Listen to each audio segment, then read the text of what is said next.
And number 4 is probably, I would say, the most fun I've had with a game this year was with this one. This is Saints Row 4. You know, and I was saying with Lego Marvel Superheroes, you know, how the powers, you know, it doesn't always work. You know, they don't always feel controllable. This game, this is probably the best superpowers, you know, in games ever. I would definitely say that. I would say this is probably the best way. I don't think superpowers have ever been as good as they have been in this game. You know, they're perfect. You know, when you're gliding around, you feel like you are in control and you feel powerful. And of course, you know, that doesn't leave the problems of the fact that cars are useless in this game. There's no, once you get your first superpowers, there's no reason to ever use cars ever again, and that's like right at the beginning.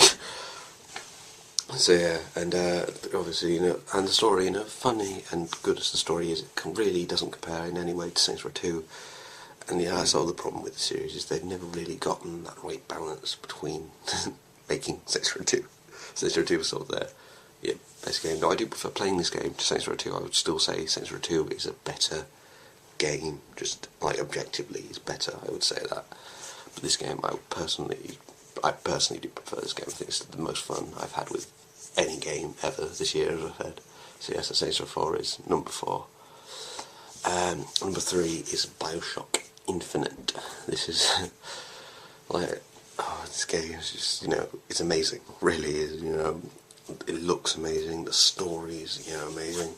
And the guns, like, yeah, you can only use 2 guns, but yeah, it doesn't really matter too much. I didn't really bother me that much actually, because I never really got attached to any of the guns too much for me to really care about having to get a new one.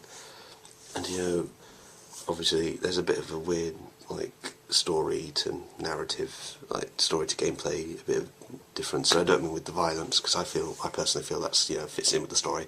I mean, like with the plasmids, or Vigors as they are in this game, but I always felt that didn't make sense. Why this, you know, closeted Christian, like, Bible Belt community would have this, still have this science industry that wants to make these things. Like, it made sense.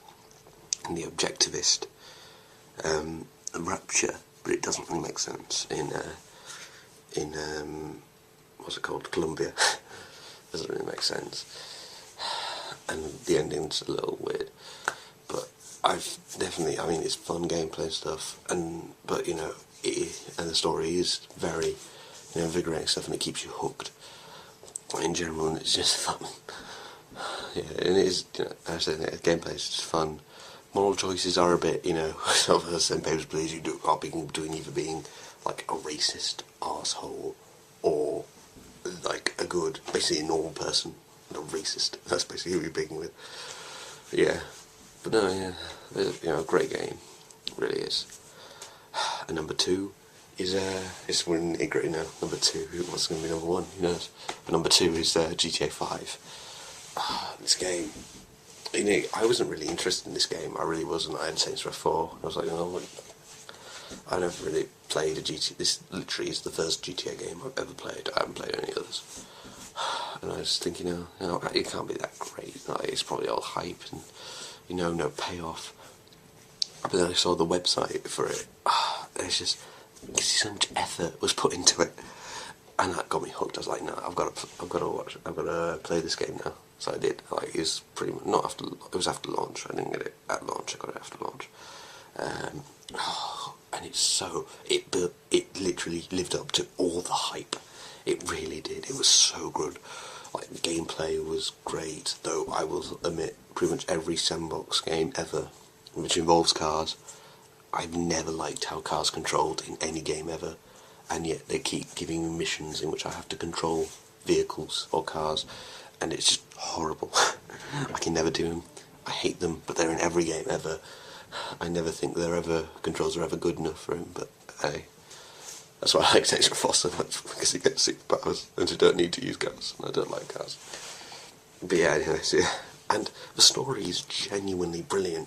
Like, it really is. Like, it's clever, it's satirical, you know, it's like South Park. It's just brilliantly, like, it seems on the surface like it's just crass humour, but actually it's very clever, and, you know, actually very, you know, punch to the gut sort of, like, it drops like anvils, you know, that you you sort of know about, but you don't really want to think about, and it sort of, you know, it helpfully, comedically drops those, which is brilliant.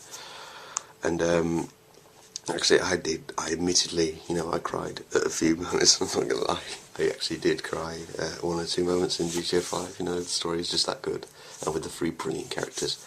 Michael's my favourite, by the way. So yeah, so that's number 2, GTA 5. And before we get on to number 1, which I think you probably, knowing like the zeitgeist of what these games usually are, you probably know what number 1 is. But I'm going to do some runners-up. One of them is Neverwinter, the new MMO based on, you know, Dungeons and Dragons.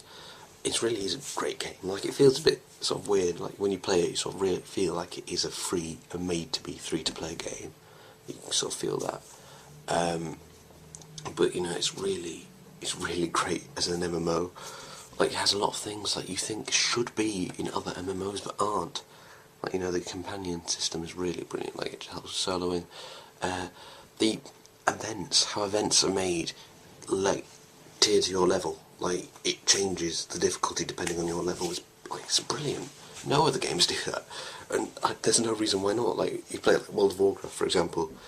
We tried to do, not this Christmas, but the Christmas before, we tried to do the winter event, World of Warcraft, and we were just like, that was top level, and I was like 10 levels below, but no, I just couldn't do it, because it was just, it was that top level, you just can't do it. So, you know, it's nice and inclusive, that, but yeah, so that's really good. And honestly, you know, sort of, it's normal sort of MMO fodder and everything, but, you know, if you're looking for one, it's free, and it's made to be free, and it doesn't really require any payment. I played it, and I never really felt I needed to pay. So, you know, if you're into that, then, you know, Neverwinter is a good thing to check out. Another one is Little Inferno. Little Inferno is a great, you know, it's a good game, but it gets very repetitive. Like, you're just burning stuff and getting the coins. But there's just a very interesting story. You know, the story hooked me. I wanted to know what was going to happen, because it seemed so dark and mysterious. I knew there was going to be something interesting in the ending, but I didn't know what. I was so curious to find out. And it builds a perfectly dark world, with seeming but being, you know, humorous at the same time. Like, it uses that humour to build this sort of dark world, and it's really brilliant. But not good enough, obviously, to get onto the list. And Wolf Among Us is my last runner-up. You know, one episode, that's really the reason, is one episode, it's a great one episode. But obviously, you know, it's a bit par for the course with, you know, Telltale games. You know, you've played The Walking Dead, you know, if you've played The Walking Dead, I say, yeah, you know what this game is. It's a similar gameplay. Anyway, obviously the story is different, with choices and everything. And, you know, that story, so far, is good. But I just feel with one episode out, I can't really say how good it is. I don't really feel like I can make that judgment, which is why it's not on the list. Okay, so those are the runners up.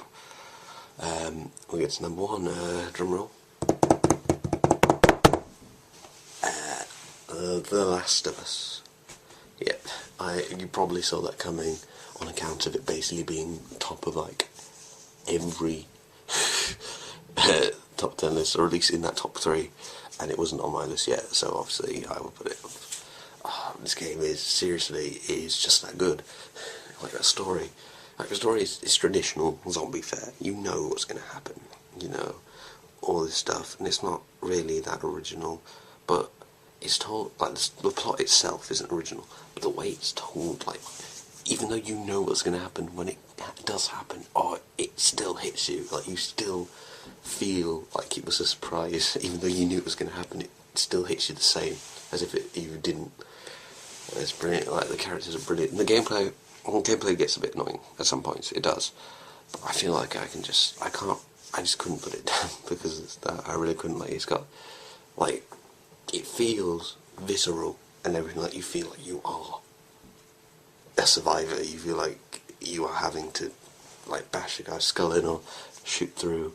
It doesn't feel like you're suddenly a commando because of the zombie apocalypse. You feel like you are a normal person who has just learnt to survive. You don't feel like you're suddenly fucking Han Solo. I'm trying to think of a really great gunman. You don't feel like you're the guy from Gunslinger. You don't feel like you're a legendary gunman because of the apocalypse. Like, you feel like you are a normal person who's had to learn these things. It really does build that atmosphere perfectly. Oh, it's just so good. But yeah, I don't want to gush too much about it. And of course, Ellie is probably one of the greatest characters this year. I would definitely say that. I love her so much. So yeah, so that's The Last of Us. Oh, it's so good. Yeah, I just couldn't. I was laying with it because I would say game of the year. I would still say GTA 5 is probably the best game of the year, but I just could not put Last of Us anywhere other than first. I just couldn't. I couldn't will myself to do it. So yes, that's number one. And that's how it is. So yeah, I hope you like the list. Obviously, I'm sure you didn't agree with everything. It would be a bit weird if you did. But yeah, that's the list. I'm gonna probably try and do some more stuff on this channel. I'm not sure what yet.